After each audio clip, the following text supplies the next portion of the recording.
I can feel it in my gut. How many times have you said that? Well, now it's backed by science. In this episode, we're talking about how your second brain is actually your gut, and how it influences mood, metabolism, weight, and even your immune system.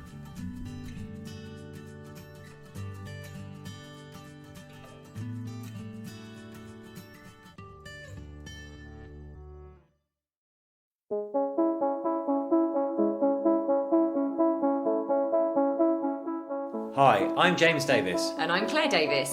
We're the Midlife Mentors, here to lift the lid on how to achieve health and happiness. The balanced, no-nonsense way.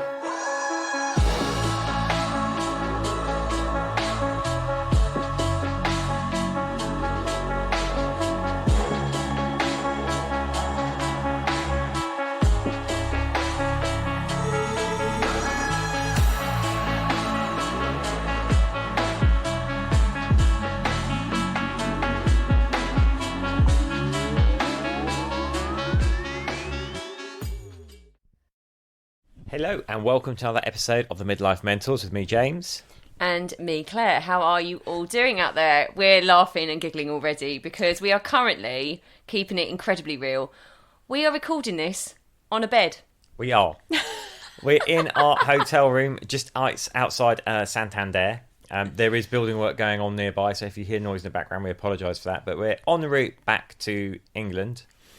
And we're getting the ferry from here later on today. We didn't want to miss doing a podcast this week. No, we never do. We never do. We always, we always deliver on the old podcasts. But I have to say, James is also holding the microphone and he's doing it backwards and forwards like he's interviewing someone. It's old school. It's old school. We're keeping it real. But today we're going to be talking about an absolutely fascinating area, which is what people are calling our second brain, which is basically like our gut microbes and all the neurotransmitters that are produced there, and the microorganisms that live in our gut and are found to be having quite an impact on our mood and our general health overall, actually. So it's a fascinating area. We're just going to share. They're finding out more and more about this all the time. So, we're just really excited to share the bits and pieces that we know with you. So, because we get asked this a lot by clients, don't we?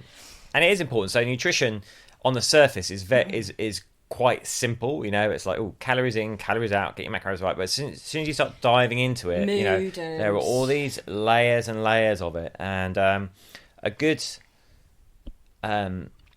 comparison I heard the other day actually was, we talk about, a calorie is a calorie no matter what. It's a unit of energy. So a calorie from a fast food burger is the same unit of energy as a calorie from organic kale, let's say.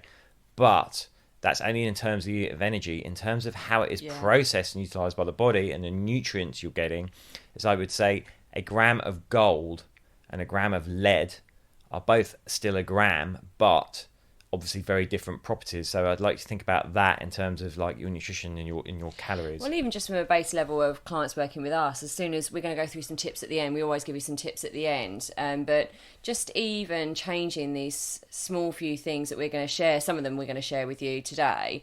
Our clients are like, I can't actually believe I've just got so much more energy. My mood is better. I just feel like I'm able to make good choices because of how it's making me feel, how it's actually making me feel. It's not just like the physical side of it, but actually the mental and emotional well-being sides of what comes from what we're going to tell you today. So yeah, it's actually really fascinating because this is all modern research and it's still a developing field. But if you go back maybe 10 years, a lot of stuff that would have been termed quackery is now being proven. And it's really interesting, some of the research coming out of major universities and research centres, just the impact of the makeup of your diet can have on your mood, I see it in anxiety myself. levels, and your overall health. I see it in myself. Absolutely, I see it myself. I see it in clients all the time. So this is why we're really, really excited to share it with you. But before we go on, just wanted to talk to you about our program a little bit, didn't we? We did. So, our Midlife Method 8-week transformational program, we coach you on nutrition in there. And some of the main tenets of that will play into what we're going to share with you today. But if you haven't checked it out, then please do go to the midlifementors.com. Yeah, we've got loads more information. We kind of redid our website a little while ago, so there's loads more information on there about how you can join us and how we can help you and support you. But also we did a workshop last Saturday. It feels like ages ago now. I travelled all the way across Spain yesterday, 10 hour. Honestly, I spoke to a client this morning and I was like, well, it's Thursday. No, Claire, it's actually Wednesday. Completely confused. But yeah, we did this workshop last Saturday, and it was so lovely to get the amazing feedback from it. We actually touched on 3 of the main secrets to midlife health and happiness, and the response we got back was just lovely. I'm going to offer this to you now. If you do want a replay of that, we don't always offer this out. If you want a replay of that, please do just email us at team@themidlifementors.com. If you want to replay, it's only about 40 minutes, but it gives you our top secrets to midlife health and happiness, and you're more than welcome to have that. Yeah, also to say as well, we've slightly rejigged our program, so it's now possible to just go onto the website and join it and start going. And we've redone the workouts, so you've got a kettlebell and body weight, and just crack on with it straight away. So you can just go and start. If you want more information, or you want a more personalised approach, then there's options for you to book a call with us, or upgrade your program so you have more time with us. And we just touched on all those pillars like the hormones, the mental well-being, the emotional resilience, even spirituality to a degree. So it's all in the program. And as we've always mentioned to you, we are so thrilled and honoured that we get to work with people because they get the most phenomenal results, not just physically. Most importantly to us, it's they change their life completely. Yeah, they really do. So that's that. So let's get Without further ado, let's start talking about the gut. The gut. So it turns out that we call our intuition a gut feeling for a reason. So when you've had that gut feeling. I've had it lots. Sometimes I followed it, sometimes I haven't. But that's a whole nother podcast. Turns out we call our intuition a gut feeling for a reason, because research is now showing that our gut biomes are actually our second brain. And the reason for that is the gut produces more than 30 neurotransmitters and is home to 95% of our serotonin, our happy hormone. Oh, it's a feel-good hormone, the serotonin. Exactly, but 95% of that is in your gut, not your brain. This is big stuff, and not a lot of people know this. No, and it is also fairly recent. Up until recent research, it was just assumed that the majority of neurotransmitters were produced in and around the brain. Exactly. So, but in fact, the trillions of bacteria and fungi in the gut have been shown to have a major influence. We alluded to this earlier. Major influence on our mood, our metabolism as well, our body weight, and our immune system. A biggie right now. A strong, powerful immune system has never been more important.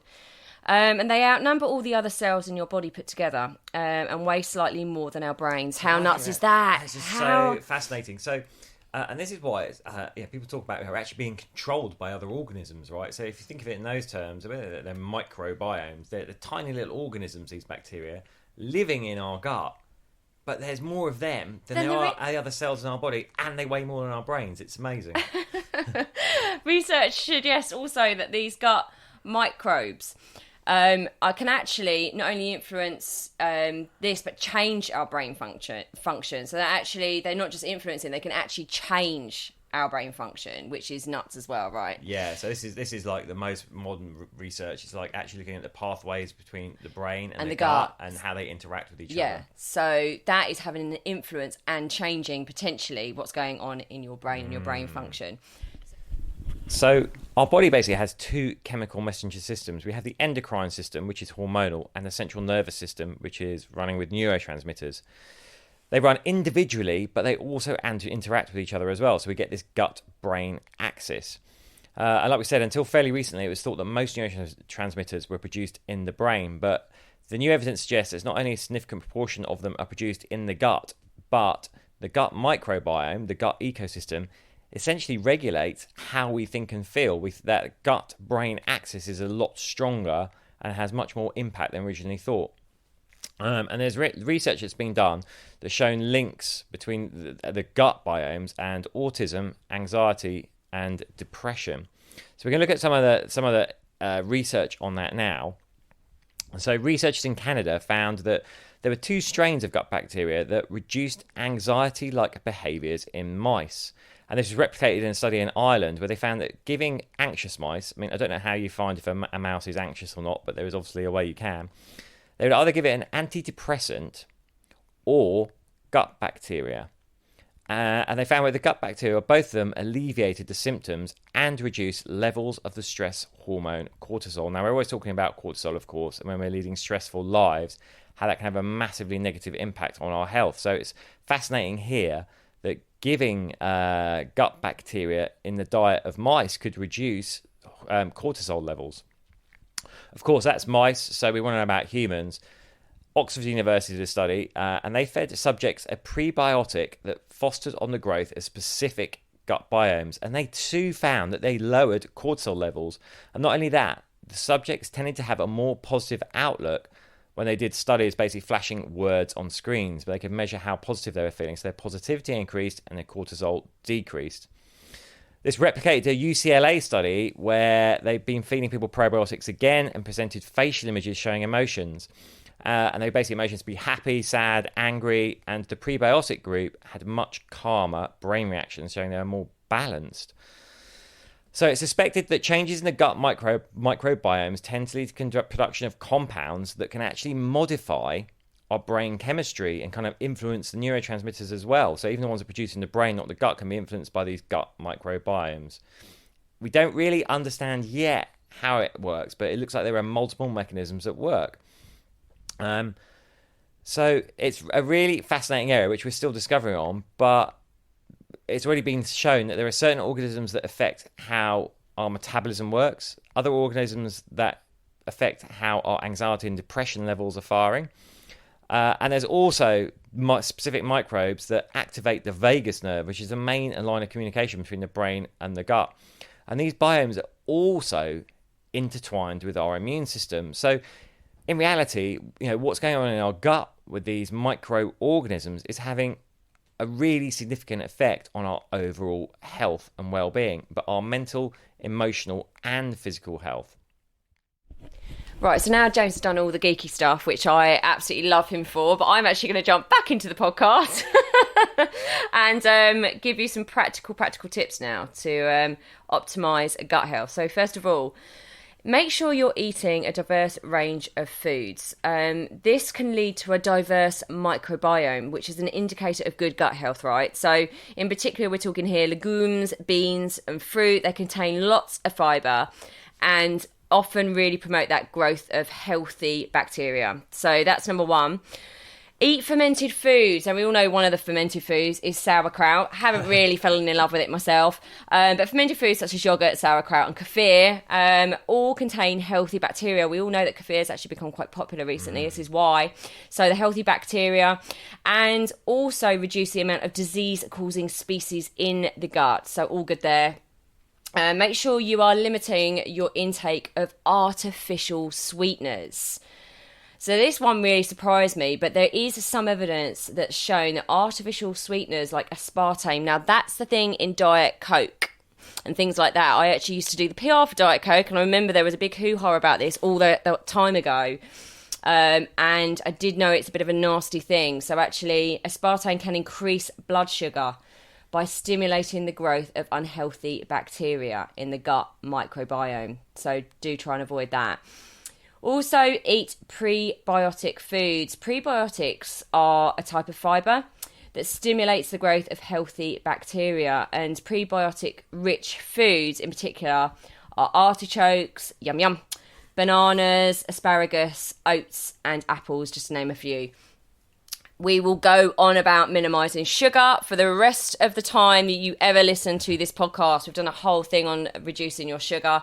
The more we look into it, the more we're surprised, the more research we do around this. If you take one thing away from this, just minimise your sugar, because it creates inflammation and lowers mood just generally in the gut. So it creates inflammation in the gut. Just try and minimise your sugar, please. And it's hidden in everything. So get to know the back of packets, look at it. Eat whole grain food. So whole grains contain lots of fibre and, again, beneficial to weight, so stabilising weight, beneficial to reducing cancer risk, diabetes and other disorders. Minimizing also processed foods. That's the next one. Less information again. So these processed foods that we're constantly eating in our Western diet in particular. So minimize those processed foods. Make sure, what was it we say?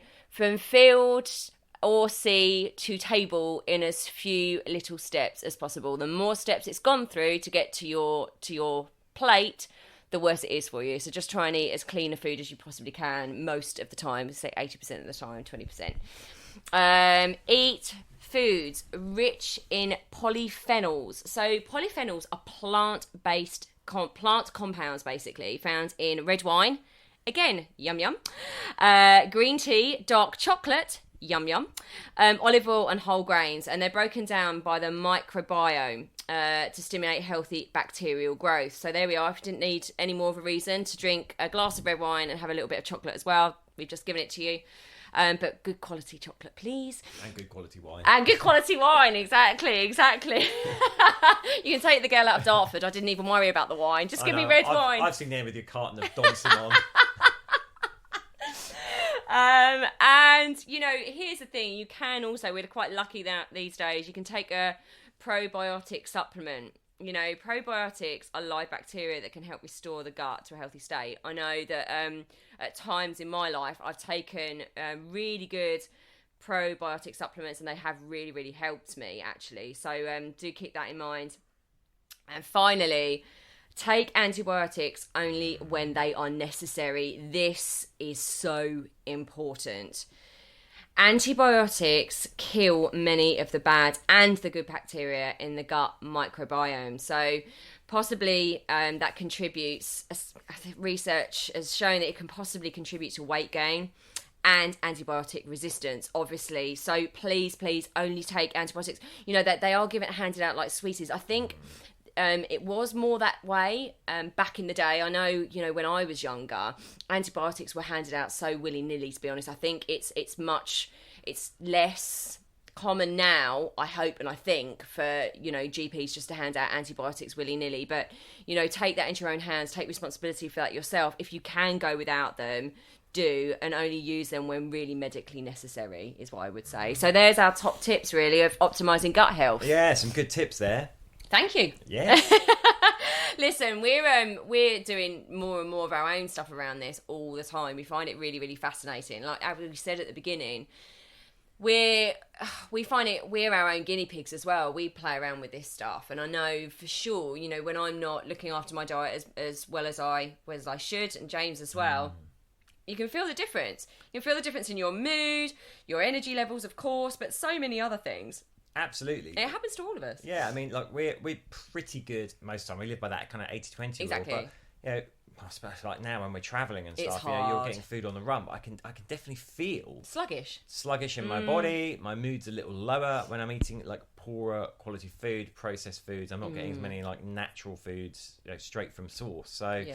And the research backs this up. It's such a fascinating area. Well, I would say this also links to all the stress stuff we do, right? So if you're eating on the run, again, that's when you get things like IBS and stuff like that. So if you've got issues with your gut health then, and you add stress into the mix, and you add kind of eating on the run into the mix, then it's just going to aggravate the whole thing even more. So everything is holistic, that's why we wanted to talk about this. Everything is impacted by the other, and the other, it's a whole circle. So if you're feeling a little bit out of whack, definitely look into this gut health stuff even more if you want to. But we're always here to answer your questions as well as we can. We are, as always. Feel free to reach out to us, team@themidlifementors.com. Do join our free Facebook community. If you just search for the Midlife Mentors on Facebook, you'll find it. And we're in there all the time, and it's a great place, isn't it? People hang out. Yeah, we do Sunday morning, coffee morning. So again, that's a chance for you to come in and ask us any questions you've got about anything.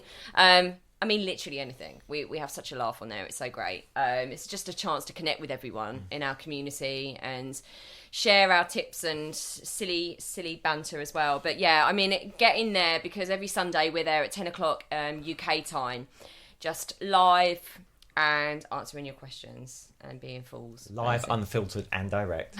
Now, speaking of being on the run, we better get going for our boat. Yes. Our ferry can't wait 28 hours. Oh. And all the debacle of actually getting back with all that. Most stuff on board has been closed, we've been told in an email. Yeah, but also all the paperwork getting back, it's just going to be an absolute... Yeah, it's going to be a bit of a mission. So wish us luck, won't you? Anyway, we're sending you so much love and we hope you found that helpful. See you soon. Bye. Bye.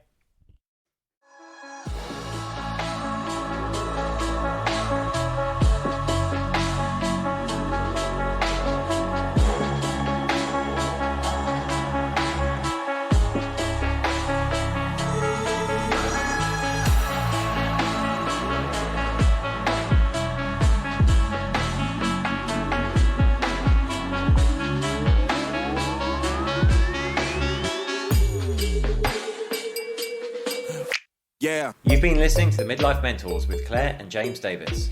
We'd love to hear from you. So drop us a line at info@themidlifementors.com with any questions or topic suggestions. And make sure you join us on our Facebook page and YouTube channel. You can find us under the Midlife Mentors. Yeah.